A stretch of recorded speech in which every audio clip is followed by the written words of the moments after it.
So, what we doing this week then? Well, the last 3 videos were the 7 of Wands, the 8 of Wands, and the 9 of Wands. So what do you think we'll be doing this week? How to change a bike tyre. Yes, in a flash decision, we've decided to take a new direction, mid-series into bicycle repair and maintenance. Brilliant, I'll go get my BMX.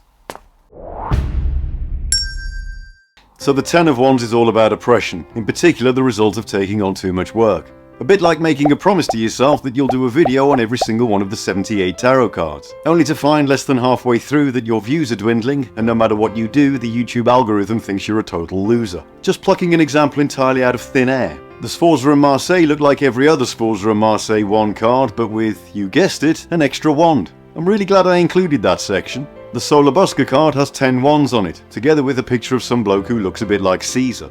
Is this a dagger I see before me? Wrong play, Julius, that's Macbeth.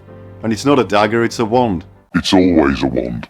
The Waite Smith card has the classic image of the guy weighed down by his 10 wands. Arthur Edward Waite describes it as a man oppressed by the weight of the 10 staves which he is carrying. The Thoth tarot has 8 wands crossed with 2 doge.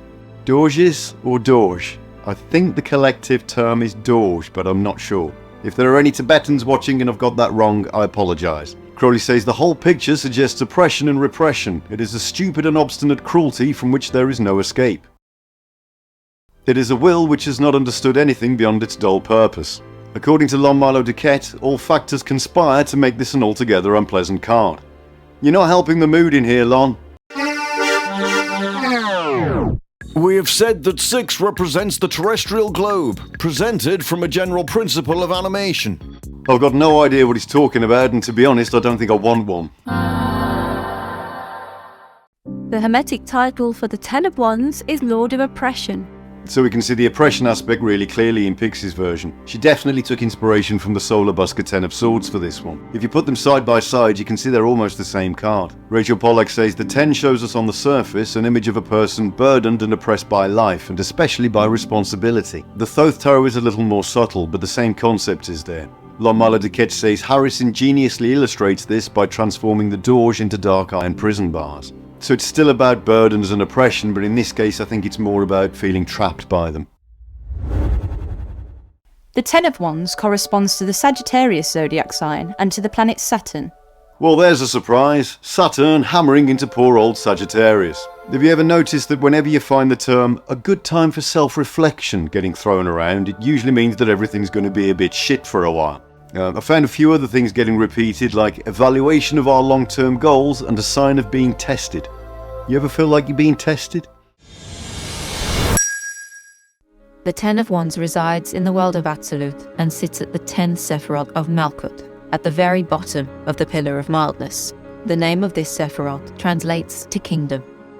So we've made it all the way down to Malkuth at the bottom of the tree. Malkuth represents the physical and material world. Now I often show this Sephira as the planet Earth, but it actually symbolises all physical matter in the universe. It's sometimes thought of as the Sephira where the divine resides in the manifest, but it's kind of separated from the other Sephiroth. Crowley says the number 10 refers to Malkuth, which depends on the other 9 Sephiroth but is not in direct communication with them. It shows the force detached from its spiritual sources.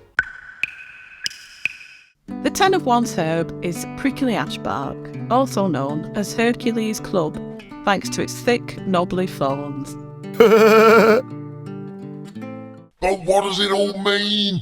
So obviously oppression is the order of the day here, and that can mean being oppressed by other people, but I think we're mainly talking about it being self-inflicted in this case. Making a rod for your own back was a phrase that sprang to mind when I was researching this one, or 10 of them in this case. Waite says the chief meaning is oppression simply, but also fortune, gain, any kind of success, and then it is the oppression of these things. So being a victim of your own success could fit quite well with this one.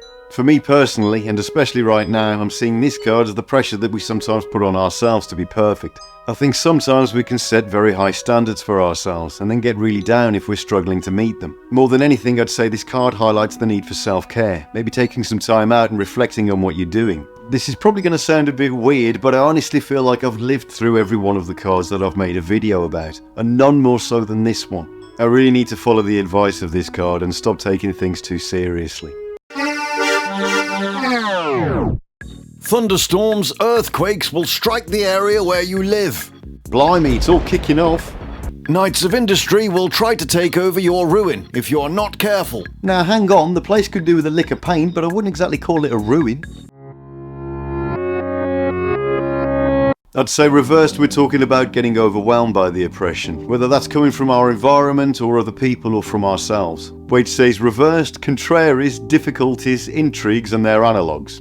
Thanks Waite, that's about as useful as a chocolate teapot. Thankfully Rachel Pollack brings us back to the idea of being overwhelmed. She says most simply the 10 of Wands reversed indicates that the burdens have increased in weight and number to the point where the person may collapse from them, physically and emotionally. Are you alright? Go away!